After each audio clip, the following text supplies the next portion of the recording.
Assalamualaikum warahmatullahi wabarakatuh. Waalaikumsalam warahmatullahi wabarakatuh. Selamat siang ibu semuanya. Siang. Bagaimana kabarnya hari ini? Alhamdulillah. Alhamdulillah ya baik. Perkenalkan, saya Hadiah Nurpati dari mahasiswa Fakultas Komunitas Malaya. Nah, hari ini saya akan berdiskusi dengan ibu semua terkait mengenai pengalaman anak-anak ibu yang mengalami diare. Untuk waktunya 20 hingga 30 menit. Apakah ibu semuanya bersedia? Iya, bersedia. Ya. Nah, ibu di sini apakah pernah anak yang mengalami diare? Pernah. Nah, boleh ibu sebutkan namanya? Saya namanya Maya. Ibu Mayang. Ibu Mayang, kira-kira diare itu apa ya? Diare itu sering BAB lebih dari 5 kali. Sering BAB lebih dari 5 kali. Ya, benar sekali. Terima kasih ya Bu atas jawabannya. Nah, jadi benar kata Ibu Mayang bahwa diare itu merupakan salah satu BAB yang sering bisa lebih dari 3 kali sehari ya Bu, dan konsistensinya itu bisa cair maupun lembek. Nah, kira-kira penyebabnya itu apa ya? Ibu-ibu boleh disebutkan salah satu atau salah duanya penyebab dari diare? Dari makanan, benar. Kalau ibu ini Jadi ada yang kotor. Nah, benar ya Bu, tadi yang sudah disampaikan. Jadi penyebab dari diare itu bisa dari makanan yang tidak higienis, minuman yang tidak higienis. Terus dari makanan dan minuman tersebut yang tidak higienis akan mengundang kuman-kuman, bakteri, sehingga itu menjadi faktor dari anak mengalami diare. Terus selain itu, kira-kira penyebabnya apa ya? Ada yang tahu gak Bu? dari pola hidupnya yang jorok. Ya betul, dari pola hidupnya bisa ya. Itu juga salah satu faktor penyebab diare. Ataupun misalnya lingkungannya tidak bersih. Terus di rumah-rumah, misalnya di depan rumah banyak sampah, itu juga salah satu penyebab diare.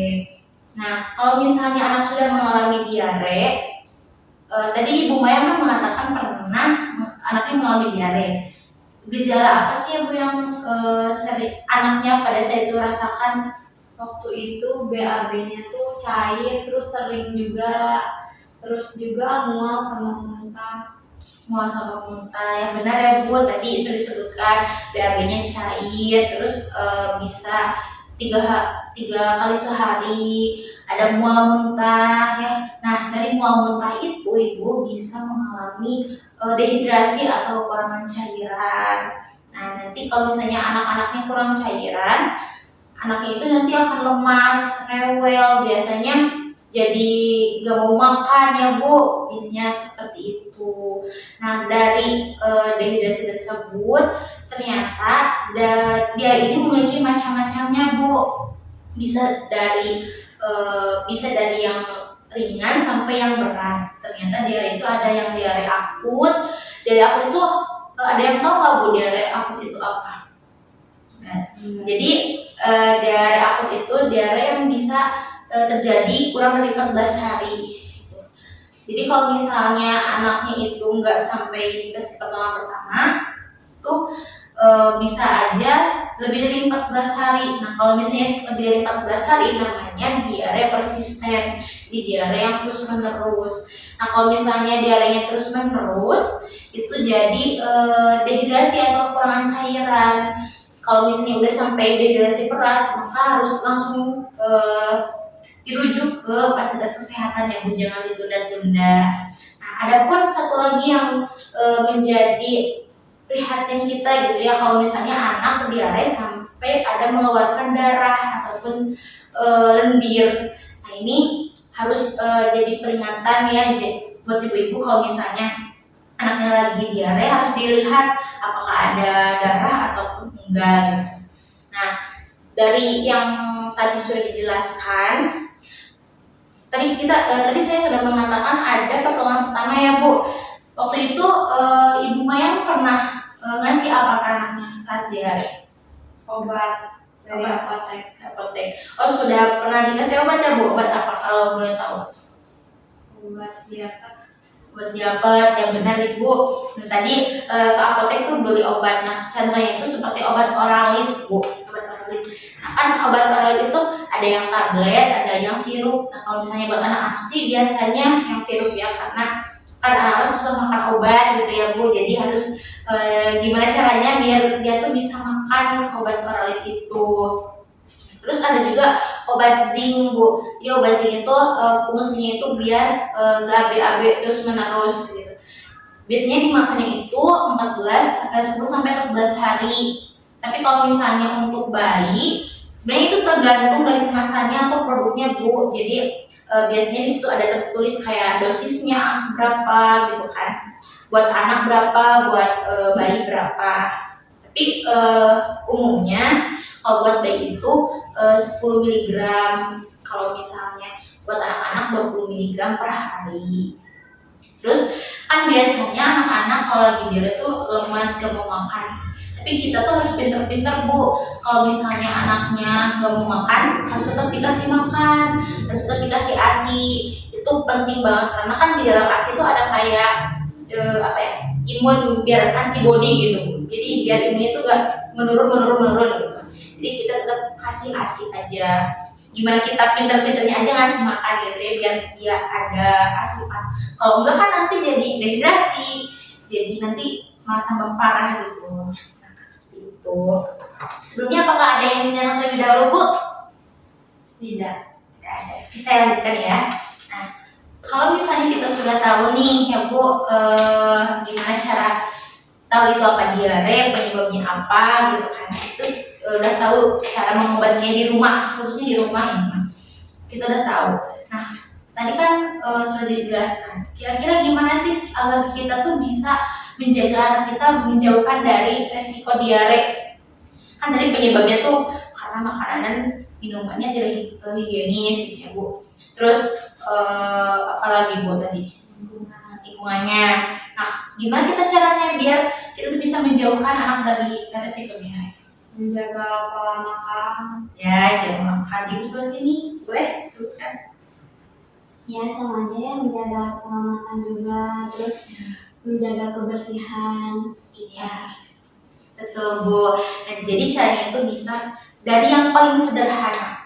Kita cuci tangan dengan air mengalir dan sabun.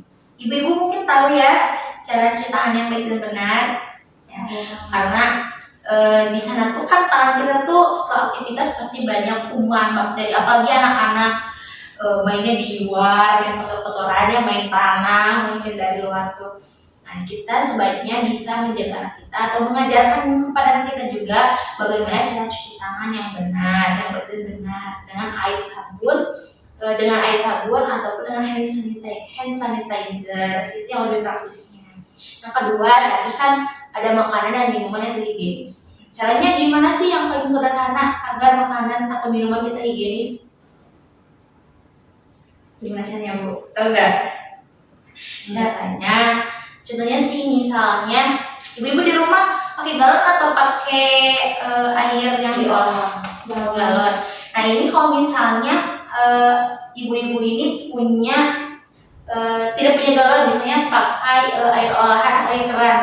Jadi kita tuh harus merebusnya sampai mendidih ya bu, sampai ngagolak gitu ya. Karena kan di sana tuh meskipun air keran kelihatannya bersih, tapi kan nggak tahu kuman-kuman yang kita nggak bisa lihat itu sebanyak apa gitu. Jadi caranya itu dengan memasak air sampai matang. Begitupun dengan makanan ya bu, harus sampai matang karena untuk anak-anak itu makanan yang kayak apa sih nggak terlalu matang, misalnya kayak medium gitu tuh tidak diperbolehkan lah ya, tidak diperuntukkan untuk anak-anak gitu, karena masih banyak kayak bakteri-bakteri yang tidak baik untuk anak gitu. Terus bersihkan lingkungan juga ya bu, alat-alat makannya misalnya, terus tempat tidurnya. Terus di sekitar rumah jangan sampai ada tumpukan sampah gitu.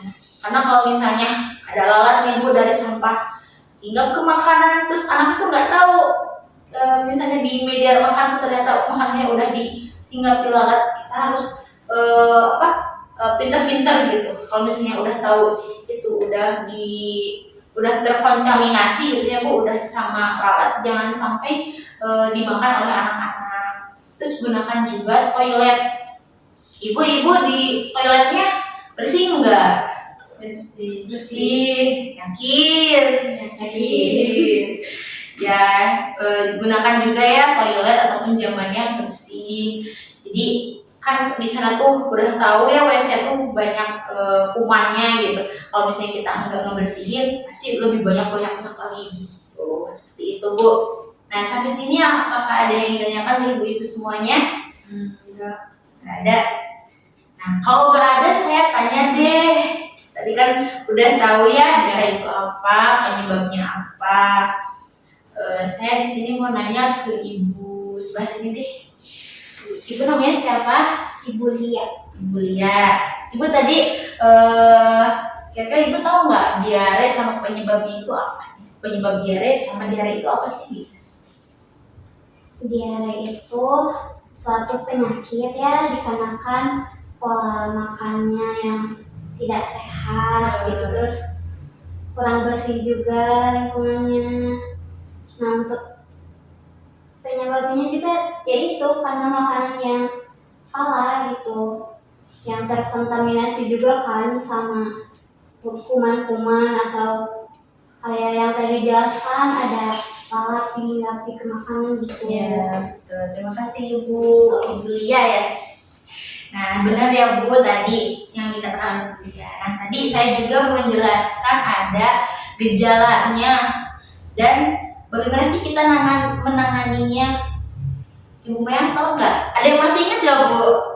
Jadi itu seingat saya gejala itu kayak BAB lebih dari 3 kali, mual-muntah, terus cara nanganinnya kayak dikasih obat oral Ya. terus obat zinc juga. Nah, satu lagi apa Bu? Satu lagi. Ini jangan sampai lupa.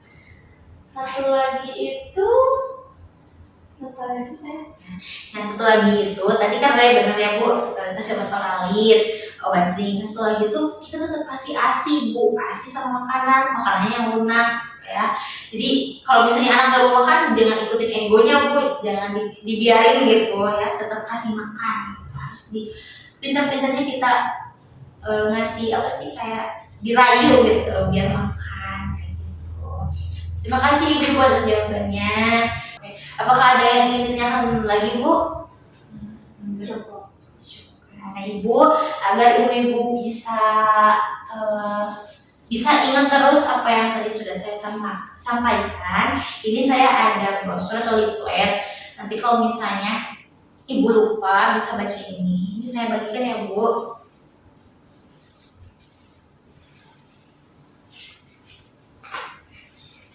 Ibu, mungkin itu saja yang bisa saya sampaikan. Mohon maaf kalau misalnya ada kekurangan dalam penyampaiannya, kesalahan dalam penyampaiannya. Terima kasih atas perhatiannya. Assalamualaikum warahmatullahi wabarakatuh. Waalaikumsalam warahmatullahi wabarakatuh.